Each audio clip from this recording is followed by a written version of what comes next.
For 3 decades, I have been warning you about the government of America planning a war not only with a Muslim overseas, but with black people and the Nation of Islam in America. Have I not done that? I've been telling you, watch the weather. Every day the weather's getting worse and worse. The white meteorologists cannot tell you what the weather's going to be. Stop blaming the black Americans for your failure. Stop blaming them for the wars that you are now fighting. He promised you multiple wars. You listened, you voted, and now you are paying the price. Take a cup of tea and swallow it in silence. Watch this, because what comes next will open your eyes. It's time to take responsibility. Stop blaming others. Stop making excuses, because pointing fingers won't fix your problem. Think about it. Leaders make choices, you follow them, and now you are facing consequences. The black community isn't your responsibility for the chaos around you, not your neighbors, not your friends. The only way forward is honesty with yourself. Admit the mistake, learn from them, and stop looking for someone else to blame. That's how changes begin. If this is your first time here, I'm glad you found this channel. Don't forget to like, subscribe, and hit that notification bell so you never miss a conversation. And as always, credit goes to the original creators for every single clip used in this episode. This video is for educational purposes and awareness. It is not meant to hate or discriminate against anyone. The goal is to discuss real challenges and perspectives openly and respectfully. Let's watch this clip together, and when we come back, we will break down what's actually been said and why it matters. Now back to President Trump coming to Chicago. See, you told Rahm Emanuel, clean it up, or I will. And you threatened my young brothers. Let me tell you something. My brothers are in bad shape. And I have warned all of you. I told you that the army was coming. I told you to get your act together and clean up your act, because they're coming with a mind to slaughter us. Have I said it? Not just for a year, but for 3 decades. I have been warning you about the government of America planning a war not only with a Muslim overseas, but with black people and the Nation of Islam in America. Have I not done that?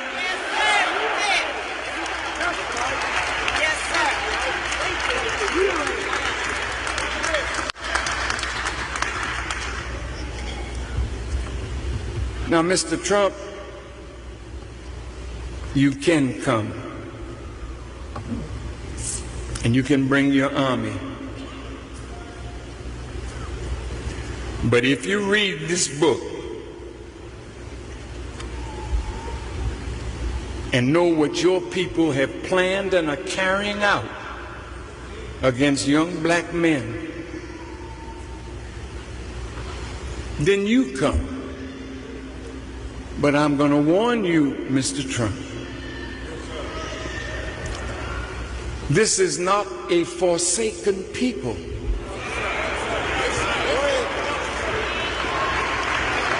And the God that we serve has promised us that he would fight our battles. We don't have no gun to equal yours, but we got a God. Check out the West Coast. You never seen no rain like that. You haven't seen nothing yet. Hey, in the Middle East, y'all think that Dubai is a nice place to run and hide now? You can get in the hotel and order some liquor in a Muslim country. They might even have a pig foot there for you.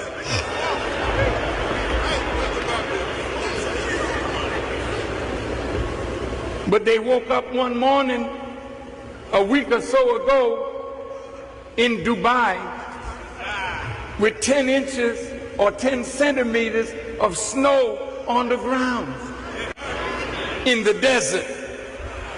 Don't you ever think that you can go somewhere and God can't get to you when He wants to make an example of you.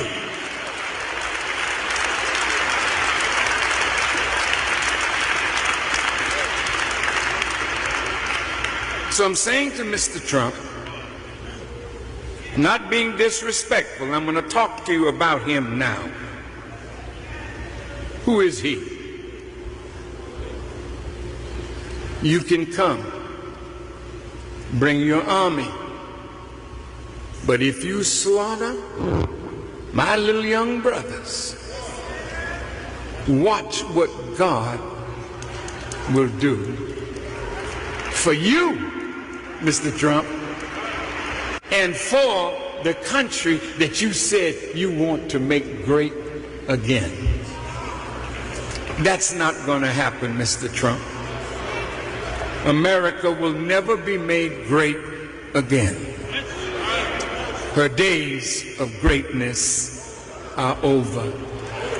The God of justice has come, and America now has to pay for what she has done.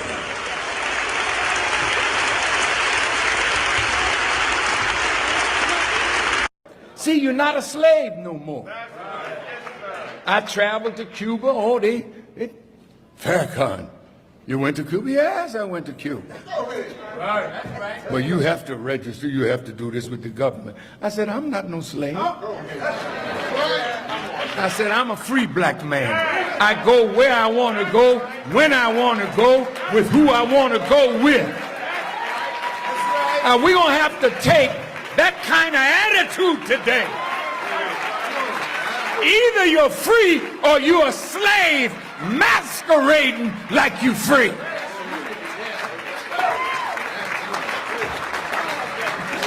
I'm almost there now. You've been so kind to me. Go ahead. Push it real good. Now the white man is going to push. He's putting in place the very thing that will limit the freedom of others. But that's what you needed to bring yourself to the position where you're going to stop arguing over, well, he believes in Allah. I believe in Jehovah. He believes in the Gumpi. Come on. No, we ain't going to argue over religion. You don't know what the hell it means anyway. But freedom means something. We can talk about religion when we're free.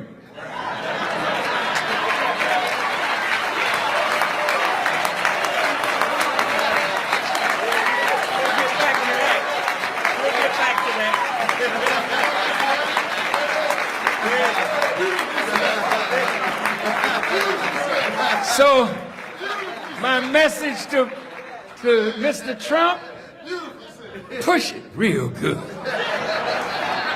Push it so good that black people say, I'm out of here.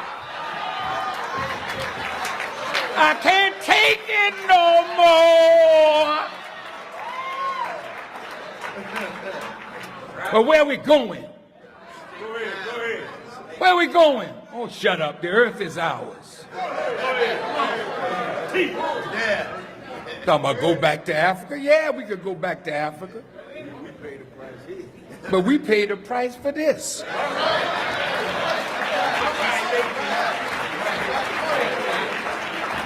That's what Paul Robeson said. My people are here. My struggle is here. I'm not going, you want to fight in Afghanistan? Help yourself. You want to fight in Iraq, fight in China, just go ahead, help yourself. Right. But we're not going. That's right. Our day of fighting for my enemy is over. See, you gotta think like that. Nah, see, if you're too weak to do that, I'll do it for ya. They said that man had testicles so big, he had to have a marble floor in the mosque. Well, hell, if you got testicles like dried raisins, don't apply for this job.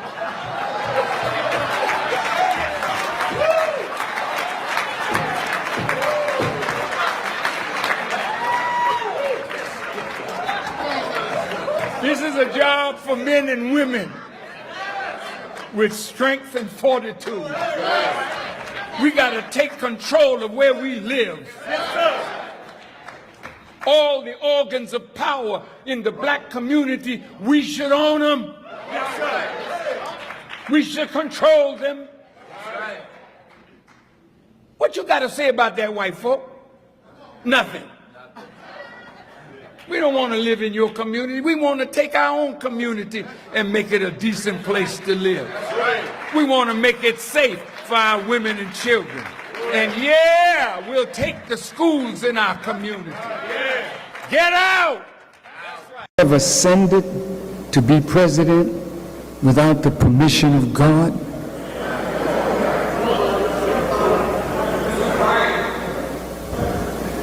Don't you think Allah is interested in who the President of the United States is, since we've been sentenced to 400 years of evil from them, and this man is now the President? Don't you think God has something to say about that?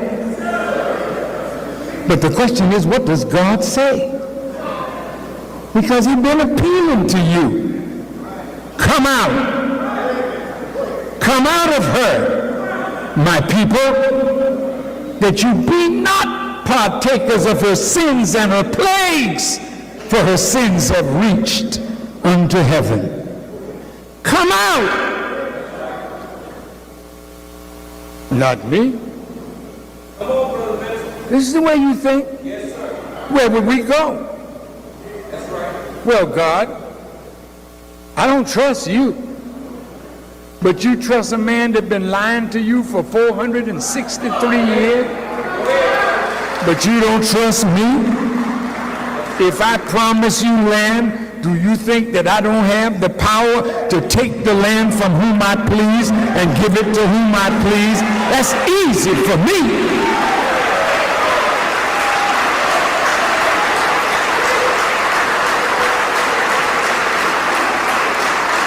Now, you heard Elijah and you heard Malcolm. We didn't talk about integrating with white people. We talked about separation from them. Okay. You said, I ain't separating. I'm going to get mine right here. Okay. Let's go sit in. Let's have freedom rides.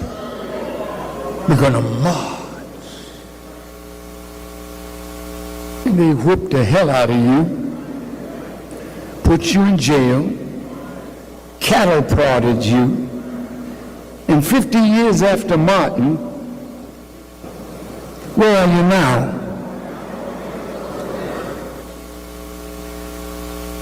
No progress. Oh yes, we've made progress. Because we can eat in any white restaurant and live in any white neighborhood.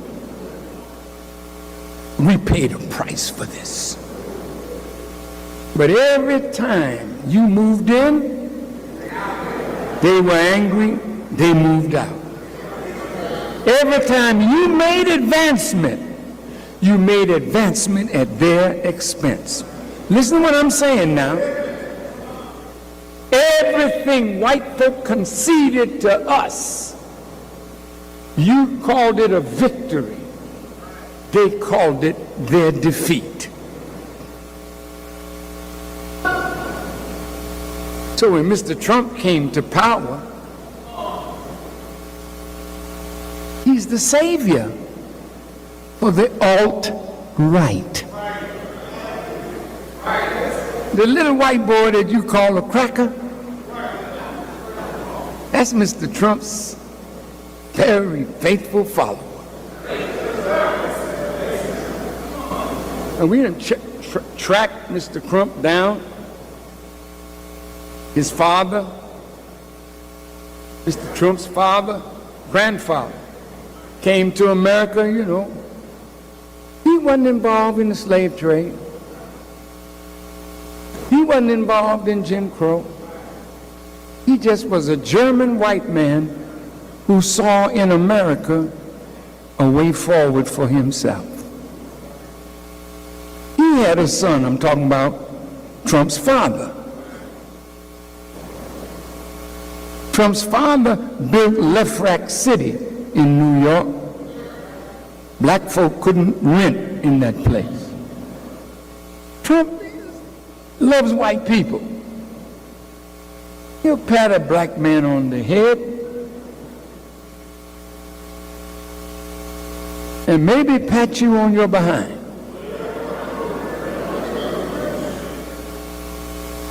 He may suffer from diarrhea, but he's also the groper in chief. They never voted for this chaos. They tried to guide you, but you turned your back. Black American told you for times without number, but you decided to give a deaf ear. Leaders promised war, leaders promised deportation. You voted anyways. Some thought skin color or proximity to whiteness will protect them. It doesn't. Not for Latinos, not for anyone cheering MAGA. Politics isn't about feelings. It's a game to trick you. Decision made in anger or haste always backfires. The black community warned you. They spoke. You didn't listen. It's time to open your eyes, take accountability, and stop blaming the wrong people. The black community never voted for the chaos happening today. In fact, they took the time to warn you. They warned you about the disaster that would come when you make your choice at the ballot box. And now, many of you are crying out for help from the very people you ignored. Whenever they wanted support for America, whenever they wanted the best for the country, what did you do? You turned your back. You didn't even want to hear what they had to say. We are all talking about the problems that could have been avoided. They literally told you. They told you he was going to get into multiple wars. They told you he would use ICE to deport people. You didn't listen. You never listened. Some of you thought proximity and whiteness or skin color would protect you. Latinos voted thinking that, but now they are being deported by force, by unconstitutional means. Even those who cheered MAGA all their lives. This is why listening matters. Politics isn't about emotion. It's a game designed to manipulate anger and fear. Decision made in a haste, driven by emotion, can backfire badly. The black community warned you, but you fall for their tricks.